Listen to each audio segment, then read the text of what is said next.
variety tour near Sydney, Jeff Bradshaw joined us to talk about alfalfa weevils in the Panhandle and how a different insect may be impacting Nebraska's winter wheat. So we've been monitoring wheat stem sawfly. We've got some pheromone traps that we've been working on and developing some different tools there. We've set out emergence cages and we've taken sweep samples. And this year so far, wheat stem sawfly numbers seem to be higher than they were last year. Any reason behind that, do you think? Well, we had a fairly warm, mild season last year, and wheat stem sawfly overwinters as a pupa. And if it's too warm in the spring, it'll just decide to not finish. And so it can actually carry over to the next year.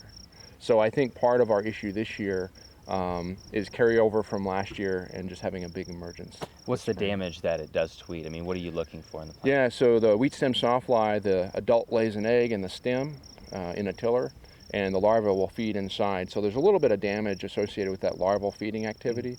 Majority of the damage comes when it goes to pupate, and in that process it girdles the stem, and with a little bit of wind it'll lodge.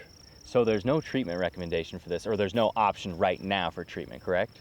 That's correct. The adult doesn't really feed much as an adult, and then it emerges over a long period of time. The larva is protected inside the tiller. We don't really have any products that either can effectively time control or can get inside the stem to actually kill those larvae. So you'd have to go to a variety difference then?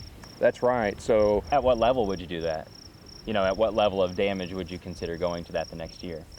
Or the next year after that, I suppose. Yeah, so typically what happens is sawflies infest wheat border areas, particularly with wheat, summer fallow wheat systems. And so border areas can be a good location just to plant a hard stem variety, like Genu, for example, would be one.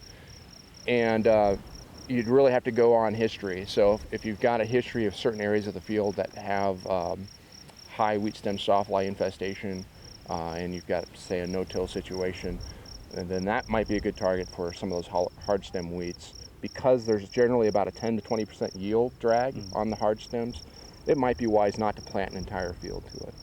Let's move on to something else. When we were on our way out here, we saw a lot of hay bales being made. If you're looking at alfalfa right now, how popular are the alfalfa weevils?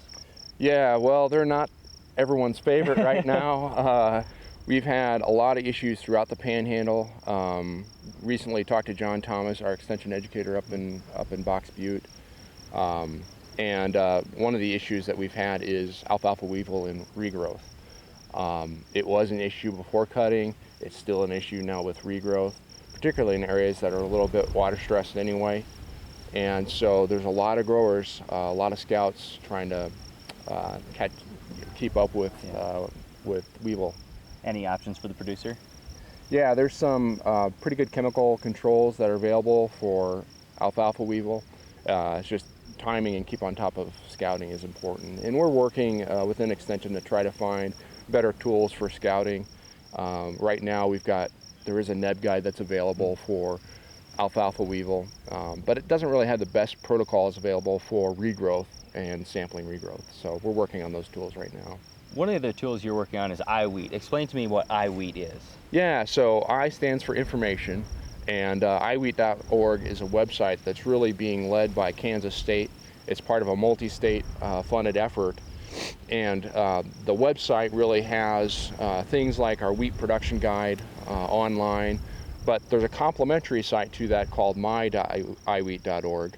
And the point of that site is for web delivery of web apps, things like a variety selector tool, different scouting tools. And what we're doing is a lot of the multi-state partners that we have are having some success in grant efforts and different research projects. And so the wheat stem sawfly project, for example, a lot of the outputs and technology transfer, if you will, is going through iWheat. So we're developing online content. We're developing scouting tools. And the same thing with wheat curl mite, same thing with green bugs in the south. We're all developing these tools, and we're hoping that iWheat is going to be our go-to resource for a lot of these mobile apps as well as various content. On the Market Journal website, we'll link to Jeff's recent CropWatch article regarding alfalfa weevils if you're interested in more information.